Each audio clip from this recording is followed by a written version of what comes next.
Dites-moi à quelle heure je dois être transporté à bord. Ta surprise est totale. Happé par le harpon qui tient ta jambe avec fermeté depuis toujours, tu remontes à des vitesses vertigineuses, pas une seconde de ta vie, au point obscur où tout a commencé. Tu te rembobines en mode yo-yo comme un film qui s'avale à l'envers sur lui-même et voit filer les paysages, les visages, les images, regard sans yeux, cavale ancienne à reculons, bonheur strident, foule en fausses couleurs, solitude boisée, odeur de chair, de fleurs, de caniveau, soleil broyé, nuit d'étoiles noyées. Sommeil tournant sans innocence, vision et rire en vrille, de démence tu dégueules de ta civière, l'épaisse voie lactée de ta mémoire, dans le tohu-bohu de ton retour.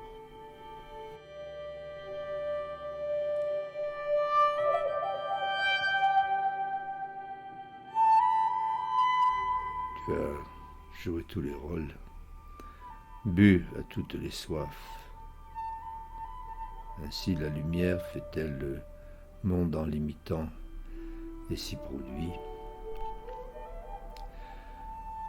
Elle court aveuglément rectiligne et ne se rend visible que dans l'objet qu'elle frôle d'un baiser et dans les formes de la matière courbe qu'elle éblouit en l'affolant.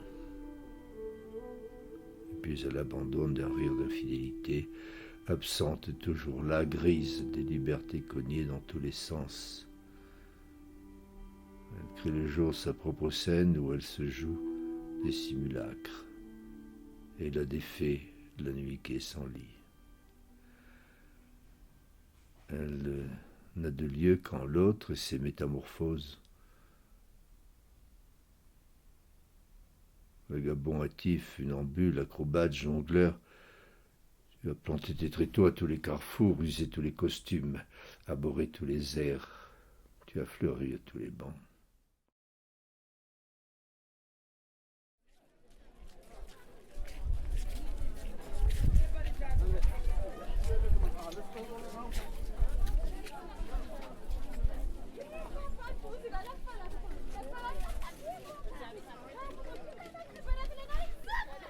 Savant, alchimiste, sorcier, tu as réinventé le corps, la parole et le geste au pilon du silence. Tu as été l'un sur l'autre, philosophe, professeur, maçon, contremaître, ingénieur, transformiste impayable, commerçant impayé, explorateur, géographe, photographe, ethnologue, épicier, astronome, banquier, trafiquant, correspondant, aventurier, journaliste.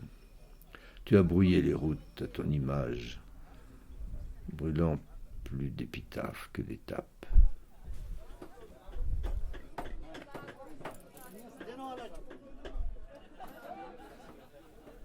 Ton corps s'est effilé, il a durci. Ta peau s'est laquée sur tes os des haleurs cuivre, des robes paysages. Tes cheveux ne flottent plus au vent solaire. Tu as connu les tribus, tu as bu l'eau des nomades, le thé des marchands, la bière de Harar et le vin des explorateurs. Ainsi comme chacun, tu découvert de capes extravagantes et de turbans façon. Tu as fait la phare dans les affaires, l'Ogadine dans l'Ogaden, le Kotou dans les Kotous, l'Arabe, l'Adéré, l'Abyssin. Soufi chez les soufis ou chien parmi les chiens.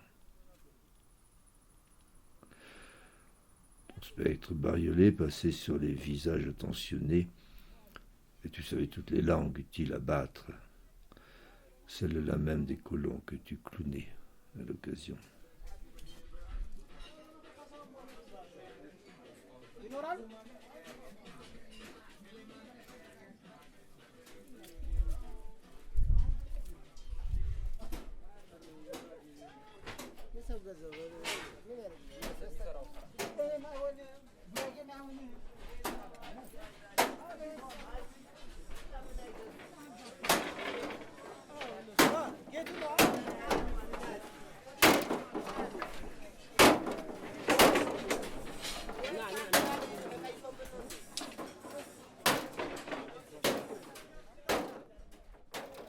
Il s'encrapula. Il mit toute sa force et son génie à se défigurer.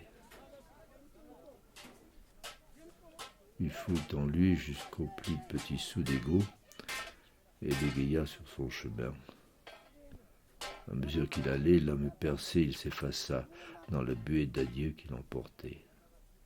Règles, routines, usages, religion, politesse facile, corvée d'amour, oublieux du passé, insoucieux des demain, sans queue ni tête. Je fus criminel sans forfait, mirage sans fond. Il suscita le doute, le soupçon, le mépris, la haine, l'équivoque. Liquida en bloc ses talents, laurier vert et gloire sombre, plus d'excellence et grâce à l'étalage. L'art et l'œuvre mûris sous le linteau de fer, ses affections, ses ambitions et ses passions. Adieu, la renommée léchée du poète encensé. Les cercles malins, les camaraderies encombrées, les obséquiosités lombaires, l'orgueil modeste et les postérités académiques. Adieu l'épouse aux hanches droites, paternité comblée, hérédité repue, les tendresses au grand-père assiégé, les vanités permises, les regrets aux chandelles. Adieu, la science de l'absolu, le secret des confins, la clé de l'inconnu, la pierre travaillée de la pensée et de l'action, l'azur sauvé du tout premier éveil. Bien sûr, ton eau s'est lavée, la lettre est pliée.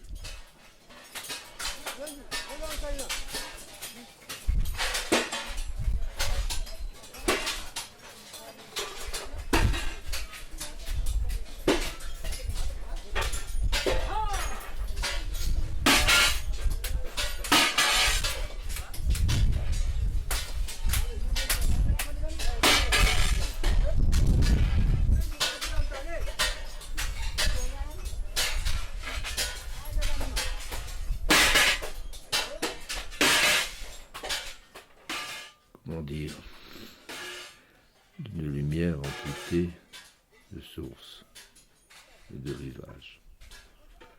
Elle n'a pour se poser aucun objet qui l'illumine, n'attire à rien, proie facile au néant, pauvre fille. Il n'est plus de visage, perdit son nom et ne fut plus qu'un synonyme, un sieur Rimbaud.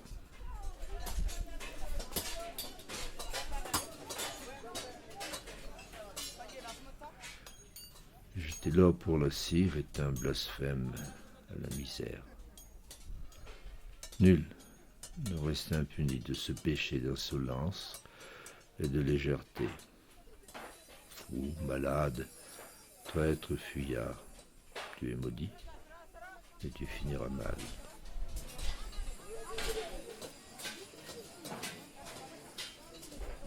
Au Caire, on t'attendait. L'alerte avait été lancée. Le Bosphore égyptien, journal notable et renseigné, claironnait à voix haute ton arrivée. L'explorateur bien connu. Il mobilisait tous ceux qui, depuis la Babel cochère des Orients, scrutaient le sud de la mer Rouge et affûtaient la colonisation et le progrès universel frayé par l'ouverture du canal. Tu descendais à l'hôtel de l'Europe, jamais avec toi. Pas un repère de vaurien, Rencontrer Octave Borelli-B et ses amis fieffés de gourmandise. Aussitôt le Bosphore placardé, en double livraison, le voyage en Abyssinie et au Harar. On perd ta trace.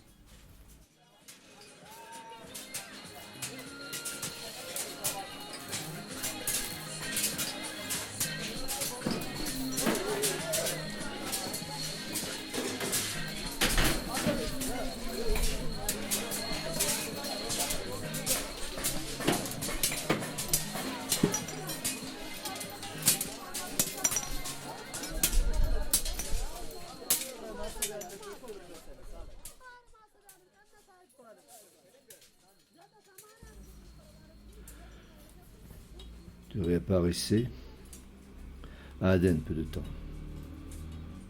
Et puis, sans mobile apparent, tu t'installais à Harar. Soudain, pour longtemps, pour toujours. Tu te murais scellé dans le tombeau paradoxal. Que s'était-il passé au Caire qui rende cet arrêt? Sur cette année à couvrir ces régions, tu n'avais à Harar que nicher pour y dormir un peu, trafiquer davantage et regarder autour. 2 années, toi dans le désert, un rocher d'où rejaillir ailleurs. Alors voici que tu n'en sortirais que pour mourir, sans faire exprès.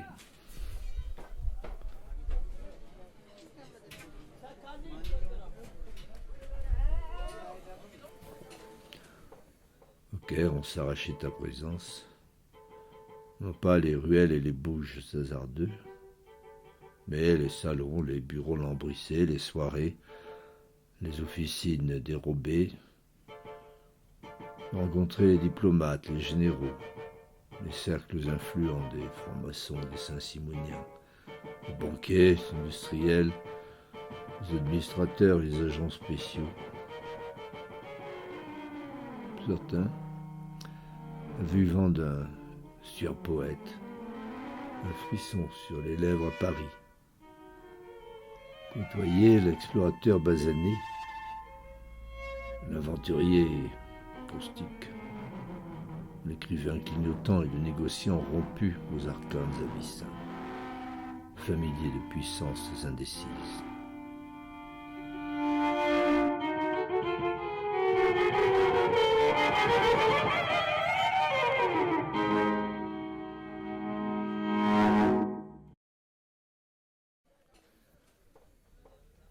Tu jaillissais d'un bond sur scène en chef d'orchestre, ordonnateur des pacifications logiques, commandeur du bon droit des civilisations à disposer des autres, faiseur d'histoire, courtier de la prospérité, du bonheur des peuples. Rare serait un bateau amiral au point d'intersection de l'Orient, de l'Europe et de l'Afrique, vu sur les Indes.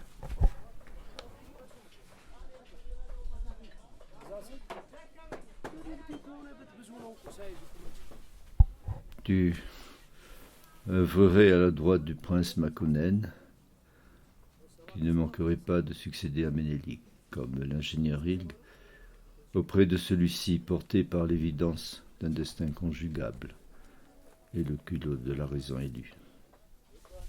Rare. Croupe, agrippé en contrebas sur ton rocher. Voile bronzé de pierre noire.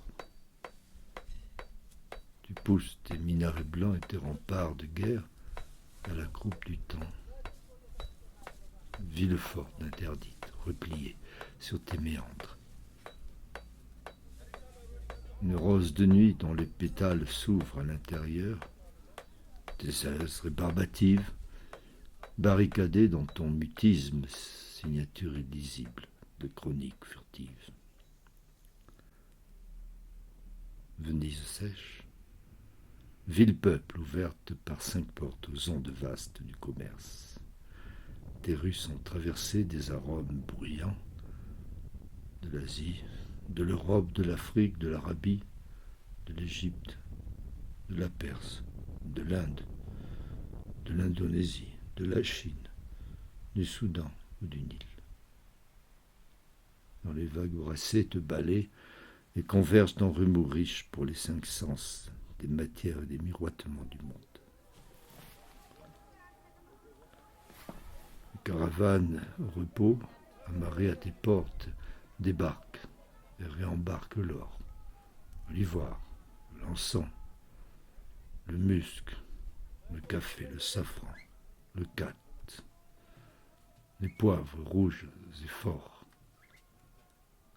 les plumes et les peaux, les étoffes, les pierres, les verres colorés, les armes et les esclaves. Croisée d'idoles où le nord et le sud se rencontrent, et l'Orient et l'Afrique se touchent et se séparent tour à tour. Le passant qui te pénètre à l'est quitte l'Orient, et il entre en Afrique en te laissant par l'Occident.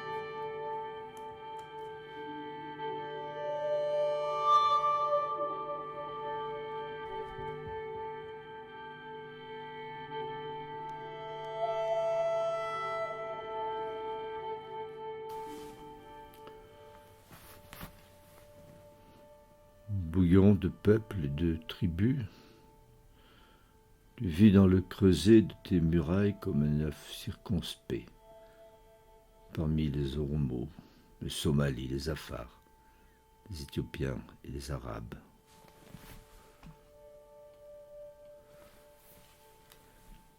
Tu es une rose des vents, où tournent ensemble, se nouent, se dénouent, soufflent les langues, les visages, les regards, les gestes, les saluts et les adieux de partout.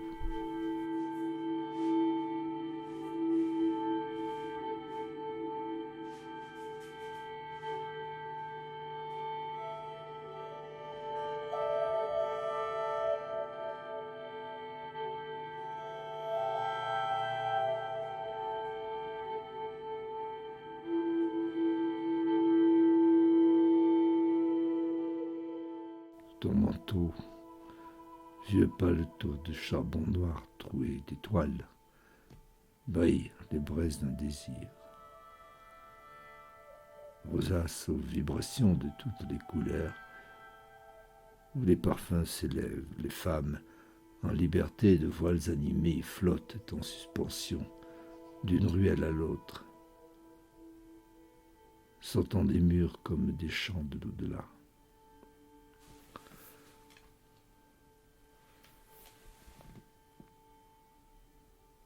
Tu es ici et maintenant, parmi la ville, et tu contournes son mystère.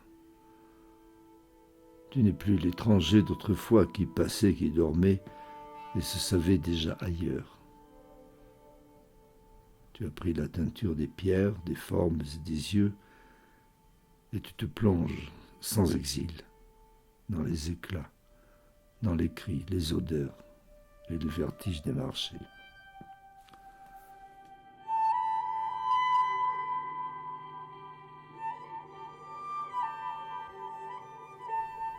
Concentré là, au centre fixe de la roue, tu reçois.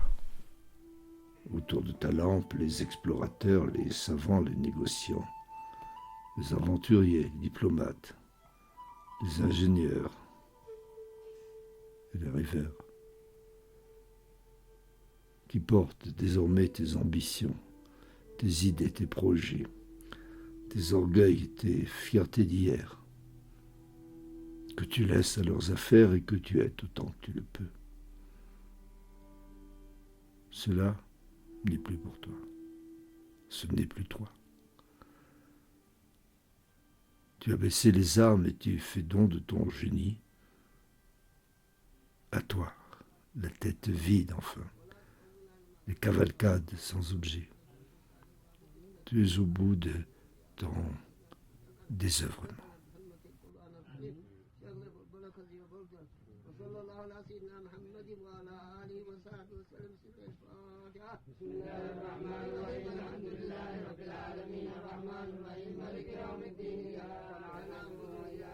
Vagabond immobile, tu as trouvé sur ce rocher, d'où il était si facile de filer, le lieu et la formule où tu t'accroches désormais. Ta liberté, juste une position, sans foi ni loi, sans Dieu ni foi ni toi, sans principe ni fin, tu t'apposes à Harare, une limpidité sans scène.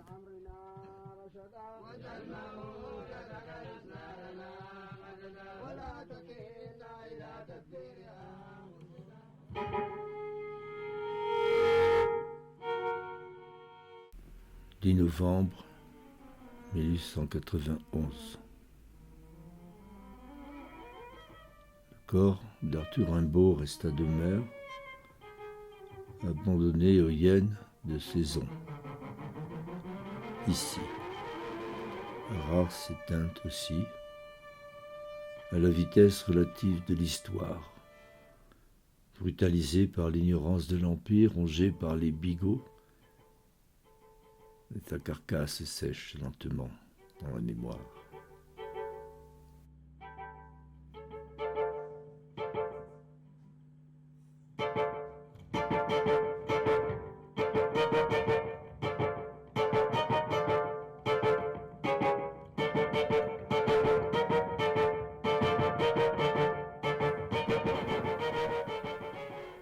Pour solde de tout compte. Dans son bandage familial, Arthur Rimbaud ne quitte rien. Il jaillit d'un bond par la fenêtre. Son corps s'arque et il se tire d'un dernier couac tendu vers Harare. Dites-moi à quelle heure je dois être transporté à bord.